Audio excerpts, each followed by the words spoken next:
بسم اللہ الرحمن الرحیم۔ السلام علیکم ورحمۃ اللہ وبرکاتہ۔ اسلامک انسائیڈر انفو کو دیکھنے والے پیارے خیریت سے ہوں گے۔ سوال: حضرت آدم علیہ السلام کی تخلیق کے بارے میں اللہ تعالیٰ کے ارادے کو سن کر فرشتوں نے کیا کہا اور فرشتوں کے جواب پر اللہ پاک نے کیا کہا؟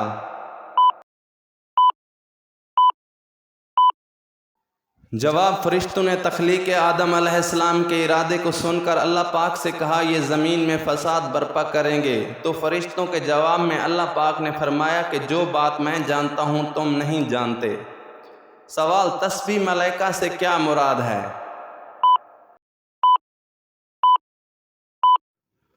جواب: سبحان اللہ و بحمدہ سبحان اللہ العظیم۔ سوال: قرآن پاک کی آخری وحی کے کاتب کون تھے؟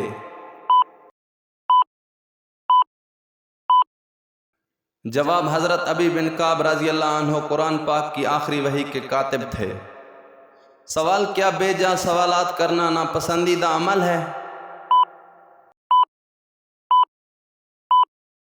جواب: حضرت انس بن مالک رضی اللہ عنہ سے روایت ہے کہ رسول اللہ صلی اللہ علیہ وآلہ وسلم نے فرمایا اللہ عز و جل فرماتا ہے بے شک تیری امت مسلسل یہ کہتی رہے کہ یہ کیا ہے، یہ کیا ہے، یہاں تک کہ یہ بھی کہہ دیں کہ یہ تو اللہ ہے جس نے مخلوق کو پیدا فرمایا، تو اللہ کو کس نے پیدا کیا؟ سوال: حضرت یوسف علیہ السلام کی زلیخا سے کتنی اولاد ہوئی؟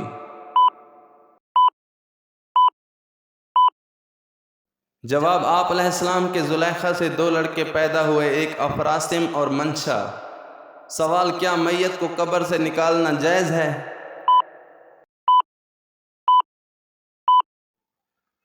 جواب: میت کو دفن کرنے کے بعد اسے کسی ضرورت کی وجہ سے نکالنا جا سکتا ہے، اگرچہ کچھ اہل علم کا خیال ہے کہ اگر میت کو غسل یا جنازے کے بغیر دفن کیا گیا ہو تو اسے غسل دینے اور جنازہ پڑھنے کے لیے قبر سے نکالا جا سکتا ہے۔ امام بخاری نے ان حضرات کی تردید کرتے ہوئے یہ موقف اختیار کیا ہے کہ ان اسباب کے علاوہ بھی اگر کوئی ہنگامی صورتحال ہو تو میت کو قبر سے نکالنے میں حرج نہیں، حوالہ نیچے درج ہے۔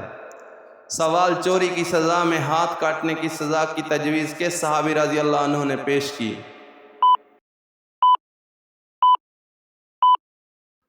جواب: حضرت خالد بن ولید رضی اللہ عنہ نے عرب کے وہ پہلے شخص تھے جنہوں نے چوری کے سلسلے میں ہاتھ کاٹنے کی تجویز پیش کی تھی جو بعد از اسلامی نظام میں شامل ہوئی۔ سوال: وہ کون سا عمل ہے جس سے چہرے کی رونق چلی جاتی ہے؟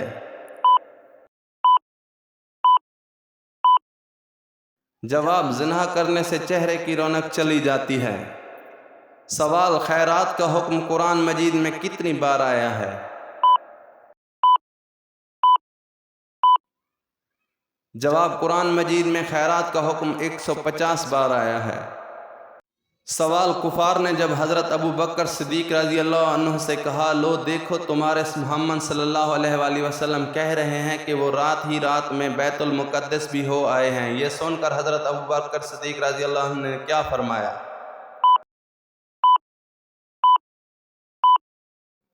جواب: حضرت ابو بکر صدیق رضی اللہ عنہ نے فرمایا اگر محمد صلی اللہ علیہ وآلہ وسلم کہتے ہیں تو یہ ٹھیک ہے۔ سوال: آگ، مٹی اور پانی کو اللہ پاک نے کس کافر کے جسم پر حرام کر دیا؟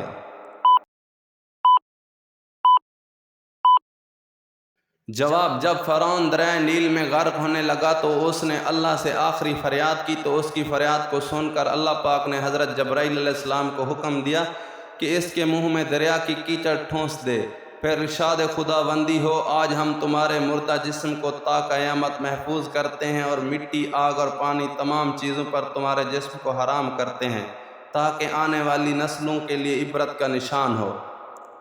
سوال: بیت المعمور میں سب سے پہلے کون سا فرشتہ داخل ہوا؟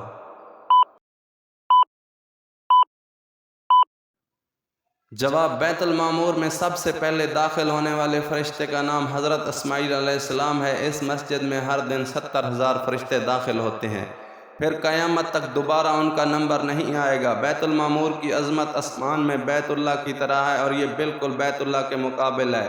اگر کوئی چیز بیت المعمور سے گرائی جائے تو ٹھیک بیت اللہ پر آ کر گرے گی، حوالہ نیچے درج ہے۔ سوال: سبحان ربی العظیم کے معنی کیا ہیں؟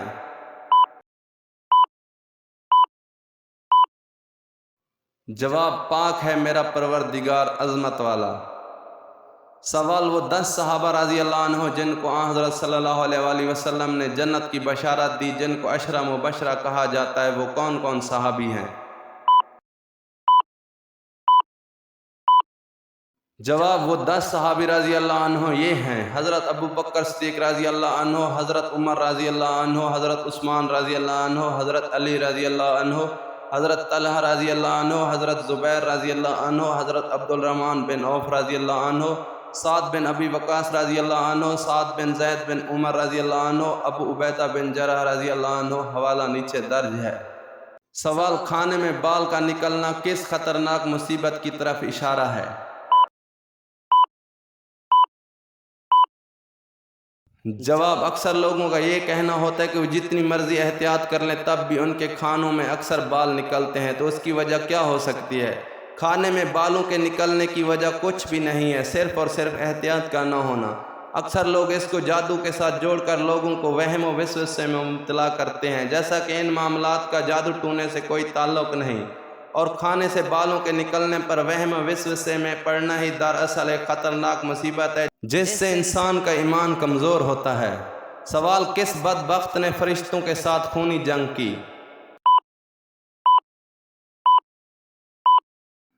जवाब: हज़रत मूसा अलैहिस्सलाम की फ़रौन को ख़बरदार करने के परवाह किए बगैर अल्लाह पाक की नाफरमानी में फ़रौन और उसके साथी एक दिन महल की बुलंदी पर चढ़कर आसमान की तरफ तीर बरसाए। उनका ख्याल था कि हज़रत मूसा और उनके फरिश्तों को ऐसा करके नाउज़ बिल्लाह हलाक कर रहे हैं।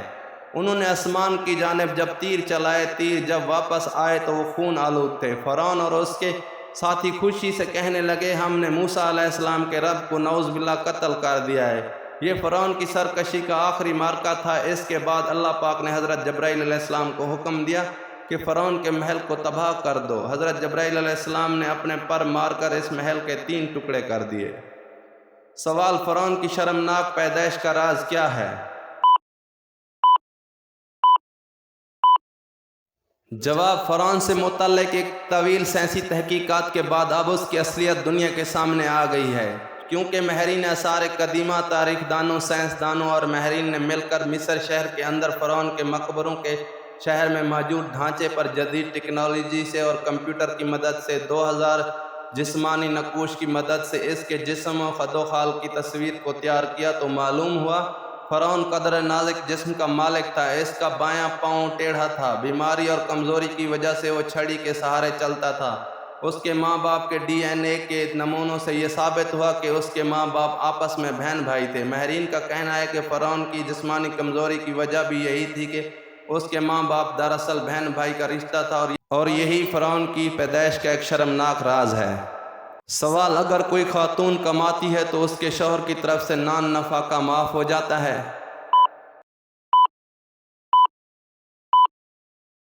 जवाब: चाहे औरत कितनी ही मालदार क्यों ना हो, उसके बावजूद अल्लाह और उसके रसूल अल्लाह सल्लल्लाहु अलैहि वसल्लम ने शौहर पर नान नफ़ाका वाजिब रखा है।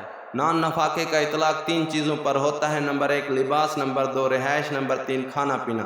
सब कुछ फराम करना शौहर के ज़िम्मे है, लिहाजा बीवी की मालदारी को बुनियाद बनाकर शौहर ने नान नफ़ाके की अदायगी में कोई कोताही की तो गुनाहगार होगा। चूँकि देना वाजिब था तो तर्क वाजिब लाजमी आया, जो गुनाह सगीरा होता है, और हर महीने इस गुनाह सगीरा पर इसरार उसको गुनाह कबीरा गुनाह बना देता है, तो ऐसा शख्स गुनाह कबीरा का मुर्तकिब होता है। अजीज़, अच्छी इस्लामी वीडियोस देखने के लिए हमारे YouTube चैनल को सब्सक्राइब करें और शेयर करें।